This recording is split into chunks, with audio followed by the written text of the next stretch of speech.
Adelante ustedes.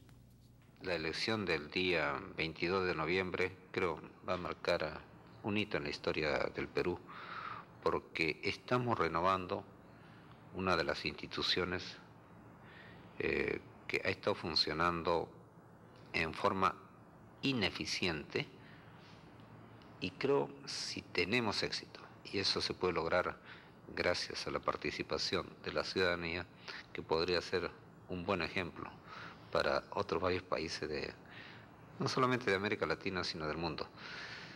Saben ustedes que en algunas revistas de prestigio internacional se habla del hartazgo de la llamada democracia, porque esa democracia no funciona sencillamente.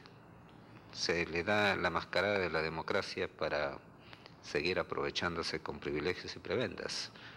Y la gente de muchos países está harta del sistema. Aquí podría nacer un nuevo sistema.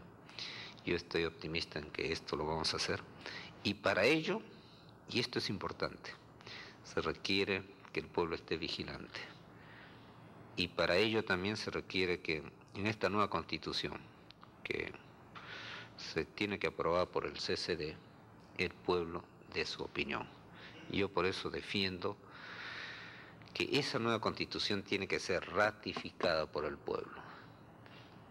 Y entonces le puede dar solidez. Y para que de esta manera no se trate de una constitución elaborada por un grupito que algunas veces se olvidan que representan al pueblo, para garantizar que esos representantes han plasmado en esa constitución la aspiración popular, es necesario que una vez elaborado, aprobado en el CCD, vuelva al pueblo y sea el pueblo quien decida sí o no.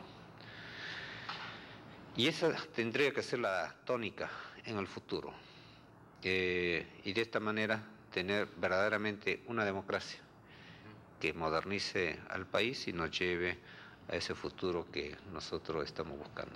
Señor presidente, muchísimas gracias. A nombre de Todo Habla el Pueblo, el programa donde... Señor presidente de la República fue entrevistado por mí. No pude más que sorprenderme en algún momento cuando él hablaba de una nueva democracia. La nueva democracia en ese momento me despertó cierta duda, porque él quería terminar con los privilegios y las prebendas y crear a un pueblo vigilante.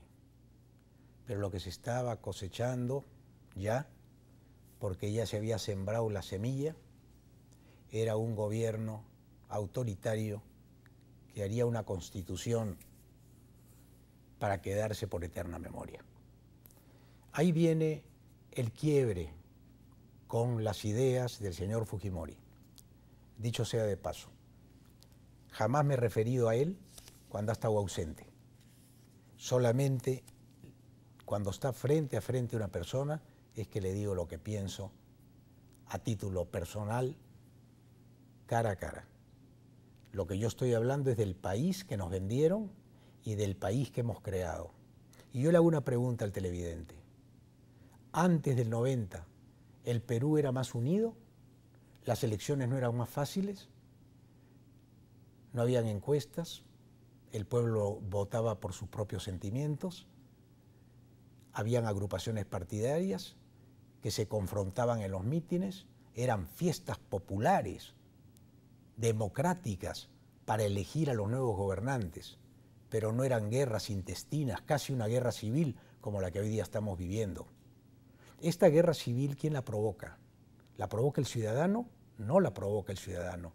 La provocan los medios que quieren vender más periódicos, hacer más rating, confrontando al país, porque lo que le gusta al peruano es la confrontación, porque nos han vuelto violentos. Somos una sociedad violenta, cada día más denigrada, una sociedad más dividida entre los buenos y los malos. Es lamentable que esto sea así. Y yo quiero recordarles a ustedes, siguiendo mi línea de pensamiento, que después de aquella entrevista con Alberto Fujimori, donde visitó el Canal 11 y fue tratado como solemos tratar a todo el mundo aquí, aunque discrepemos de ellos. Estuve, de alguna manera, involucrado en las elecciones de 1995, donde ya no era el señor Fujimori que visitaba Canal 11, sino era el señor Fujimori con las huestes fujimoristas y el gobierno nuevo que había implantado con esa democracia, que quería terminar con Canal 11 y quería terminar con la carrera política de Ricardo Belmont. Y yo creo que lo logró. Veamos lo que pasó en ese mitin del Callao en esos momentos, cuando más de, puedo decir que yo veía 20.000 o 25.000 almas llenaban las plazas del Callao y de todo el Perú, mientras que los que apoyaban al gobierno apenas iban 1.500, 2.000 personas. Por eso es que me despertó la inquietud de la posibilidad de un fraude en 1995. Y esto fue lo que dije, enfrentándome en solitario a la dictadura más fuerte que ha tenido el país, más prepotente y más abusiva. Esto fue lo que dije y ustedes luego verán las consecuencias de mis palabras, que reitero, no tuve acompañantes en esa batalla que después muchos hicieron suya como los grandes defensores de la democracia. Pero cuando las papas quemaban y el presidente Fujimori era el todopoderoso, no abrieron la boca. Aquí están mis palabras en abril de 1995, en el primer puerto del Callao, en el cierre de mi campaña en Lima, o Lima Callao. Yo les quiero decir algo que quiero que lo sepan, que es importante, que aquí nosotros no venimos a hacer politiquería, porque la politiquería es bastardear la política. La política significa servir al país y no servirse del país. La política significa trabajar para el Perú y no que el Perú trabaje para ti.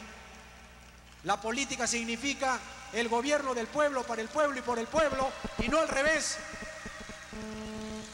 La política no significa llegar al gobierno a pata y terminar en Mercedes-Benz. La política no significa llegar calato y salir millonario. La política significa servicio. La política significa que los hombres que tienen, esto es muy importante, que los hombres que tienen compartan con el que no tiene. Que compartan para darle igualdad a todos. Para que el rico no se destruya, porque eso perderíamos nosotros el trabajo. Hay que crear riqueza y no crear pobreza.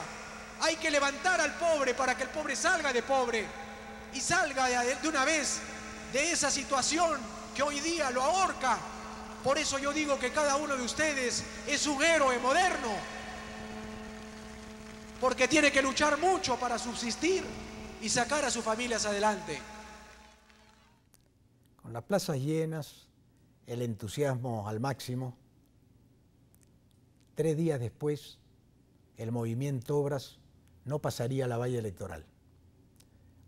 La multitud de gente que ustedes veían ahí se daba en todas las plazas de todo el Perú, como mostraré en los programas subsiguientes.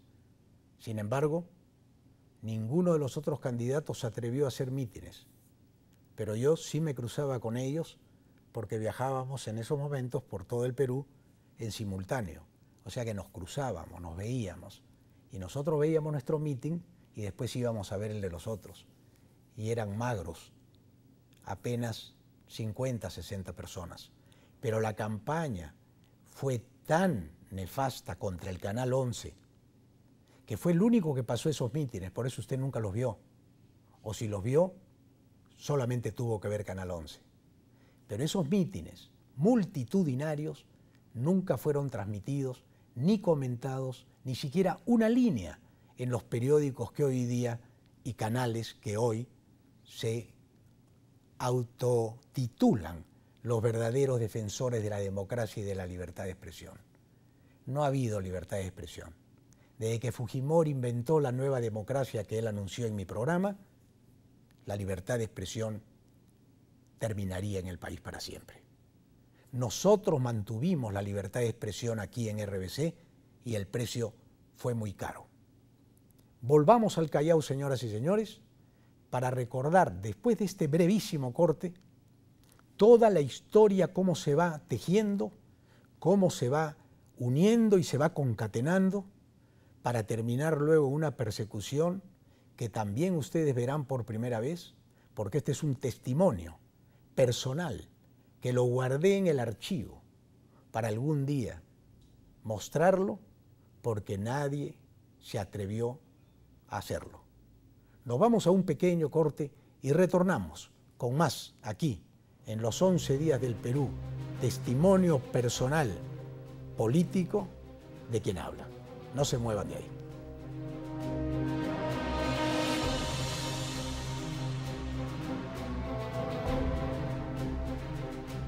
Estas manipuladoras me quisieron sacar antes de entrar a jugar el partido. Las encuestas decían que el movimiento Obras ya no existía en el alma nacional. Y tuvimos que viajar a Ica, a Pico, a Puno, a Juliaca, a Piura, a Arequipa, Cusco, a Iquitos, a Trujillo, a Huancayo, a Tumbes. Y vamos a terminar en Tacna, donde se defendió la patria y donde peruanos murieron por nosotros. El fraude no se hace en un día, no se hace en un día. El fraude se embaraza. 9 fraude. El fraude empieza desde la manipulación de los medios de comunicación.